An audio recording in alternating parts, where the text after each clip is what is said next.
Babylon, October 539 BC. The city had stood for 1,000 years. Its walls were wide enough for 2 chariots to pass side by side at the top.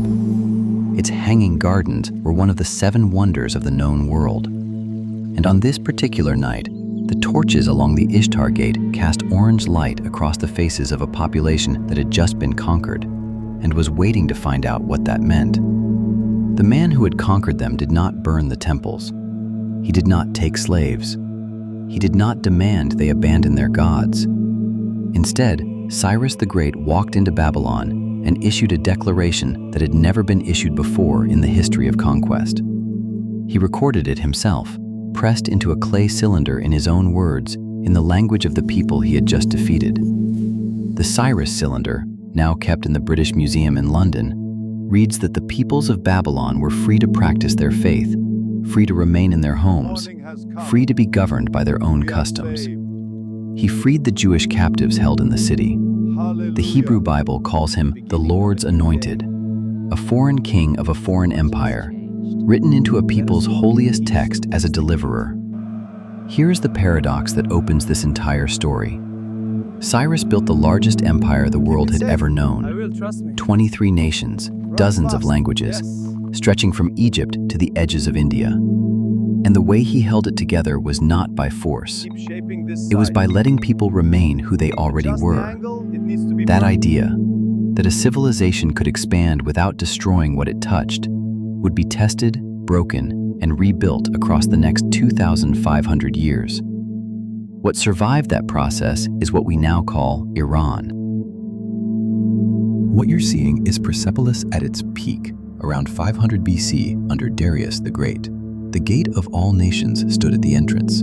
Through it walked ambassadors from Egypt, India, Greece, and Ethiopia, each bringing tribute, each dressed in their own clothing, each speaking their own tongue. The stone is still carved with their faces. You can see them today in the ruins, the folds of their robes, the specific curl of their beards, each figure distinct. The Apadana throne hall held 10,000 people. Its columns rose 20 meters into the dry Persian sky. Gold and lapis lazuli caught the light on every surface. The air would have smelled of cedar, of incense, of dust carried in from the plateau. Then, in 330 BC, Alexander of Macedon arrived. His soldiers torched Persepolis in a single night. Whether it was deliberate revenge or a drunken accident, historians still debate. What isn't debated is what was lost. The greatest palace complex in the ancient world, gone in hours. Persia survived, but nothing would ever quite look like that again. 4 centuries passed. Empires came and went. The Parthians, the Seleucids. Then, in 224 AD, a new Persian dynasty rose from the south, the Sassanids. For 400 years, they fought Rome, and then Byzantium, to a standstill. They captured the Roman Emperor Valerian in battle, the only Roman emperor ever taken prisoner. They built Ctesiphon, near modern Baghdad, into one of the world's great cities. Their arch, the Tak Khazra, still stands today, the largest single-span brick vault ever constructed in the ancient world. Their religion was Zoroastrianism, fire temples across the empire, sacred flames tended for centuries. The idea of a cosmic battle between good and evil, between light and darkness, would echo through Judaism, Christianity, and Islam. Those ideas, the sacred flame, the war between darkness and light, would outlast the empire that carried them. But by the 630s AD, the Sassanids were exhausted. Decades of war with Byzantium had bled them dry. Then, from the Arabian desert, came something no one had predicted. Within 20 years, the Arab armies of Islam had destroyed the Sassanid Empire entirely. The last Persian king fled east and was killed by those around him. The fire temples went dark. A new chapter began. Here is what the conquerors did not expect. Within a century of the Arab conquest, Persian had become the language of poetry and administration across the Islamic world. Persian scholars translated the great works of Greece into Arabic. Persian architects built the mosques. Persian bureaucrats ran the caliphate. The Abbasid caliphs in Baghdad surrounded themselves with Persian advisors, Persian poets, Persian food. This was the Islamic Golden Age, and Persia was its engine. In Nishapur, Omar Khayyam calculated the length of the solar year more accurately than the Gregorian calendar would manage 4 to 5 centuries later. In Bukhara, Ibn Sina, Avicenna, wrote a medical encyclopedia used in European universities until the 1700s.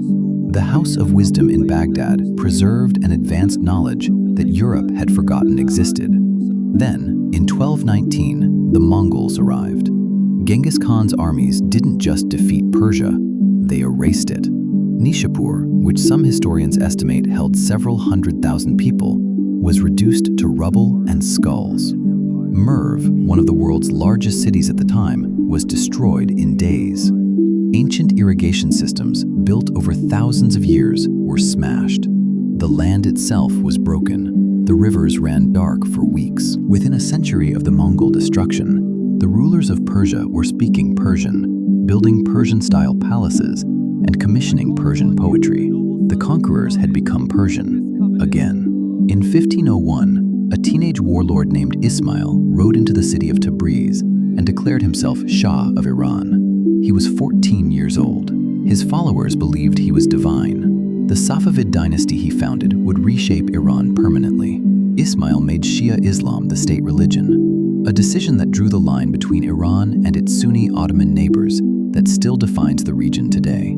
For the next 2 centuries, the Ottomans and Safavids tore the Middle East apart, fighting over Iraq, the Caucasus, and the question of which version of Islam was the true one. Under Shah Abbas the Great in the early 1600s, Persia reached perhaps its most beautiful moment. He built Isfahan into a city the Persians themselves called half the world. The Naksh-i-Jahan Square, 4 times the size of St. Peter's Square in Rome, hosted polo matches where the Shah himself played. The Sheikh Lotfola Mosque's dome shifted color from cream to pink as the sun moved across it. European ambassadors arrived and wrote home that they could not describe what they were seeing. Isfahan still stands. If you visit today, you can stand exactly where Shah Abbas stood and look at almost exactly what he saw. The Safavid Empire collapsed in 1722 when Afghan invaders swept through Isfahan and the dynasty crumbled. But what they left behind, Shia Iran, Persian culture, those blue-tiled mosques, proved impossible to erase. The 19th and early 20th centuries brought a new kind of invasion, not armies, but empires of commerce. Britain and Russia carved Iran into spheres of influence. When oil was discovered in 1908, the stakes became enormous. In 1951, a democratically elected prime minister named Mohammad Mossadegh nationalized Iran's oil industry. He wept openly in parliament. He conducted government business from his bed, in pajamas, receiving foreign dignitaries in a wool robe. Not from illness, but from conviction that formality was a performance he refused to give. He wanted Iranians to benefit from Iranian oil. The British and Americans wanted the oil back. In 1953, the CIA and British intelligence organized a coup. Mossadegh was arrested, tried, and sentenced to 3 years in prison. He spent the rest of his life under house arrest in his village, forbidden from leaving, forbidden from speaking publicly. He died there in 1967. The Shah was restored to power. That decision, Operation Ajax, planted a seed of fury that would take 26 years to flower. By the 1970s, Iran under the Shah was modernizing rapidly. Tehran had discos, universities, unveiled women, Western music. It also had a brutal secret police, enormous inequality, and a population that felt their culture was being dismantled from above. In 1979, the revolution came. Millions filled the streets. The Shah fled. Ayatollah Khomeini returned from exile in Paris on a plane watched by the entire world. Within months, Iran became the Islamic Republic, a political system with no precedent in history, governed by religious law and clerical authority. The 2,500-year story of Persia had arrived at a place Cyrus could not have imagined. Today, Iran is a country of 90 million people. Walk through Tehran's bazaars, and you would hear Persian poetry quoted in casual conversation. Nowruz, the Persian New Year, celebrated at the spring equinox, has been Iran's most important holiday for thousands of years. Cyrus's subjects would have recognized it. The Mongols came, the Arabs came, the Greeks came, the Ottomans tried. The Soviets and the British carved the country up between them. The CIA toppled a government. Mohammad Mossadegh died in a village he was forbidden to leave, under arrest in his own country, for the crime of deciding that Iranian oil belonged to Iranians. Then, on February 28, 2026, the United States and Israel launched simultaneous airstrikes across Iran. In the opening strike, Supreme Leader Ali Khamenei was assassinated at his compound in Tehran. His daughter, son-in-law, and grandchild were killed alongside him. It was the first time in the history of the Islamic Republic that its supreme leader had been killed by a foreign power. Iran responded immediately. Over the days that followed, it fired more than 500 ballistic missiles and nearly 2,000 drones, roughly 40% aimed at Israel, 60% at American military targets across the region. Iranian strikes hit Abu Dhabi, Kuwait, Bahrain, Saudi Arabia, and Qatar. The Strait of Hormuz, the narrow channel through which a fifth of the world's oil passes, was effectively shut down. Airstrikes damaged the Golistan Palace in Tehran. In Isfahan, the city Shah Abbas called half the world, the city whose blue-tiled square had stood for 4 centuries, strikes damaged the Naqsh-e-Jahan Square itself, the Chehel Sotun Palace, the Shah Mosque, and the Jame Mosque. UNESCO issued emergency statements. The sites had survived the Mongols. They had survived the Afghans. They had survived the revolution. As of March 13, 2026, the 13th day of the war, at least 3.2 million Iranians have been displaced from their homes.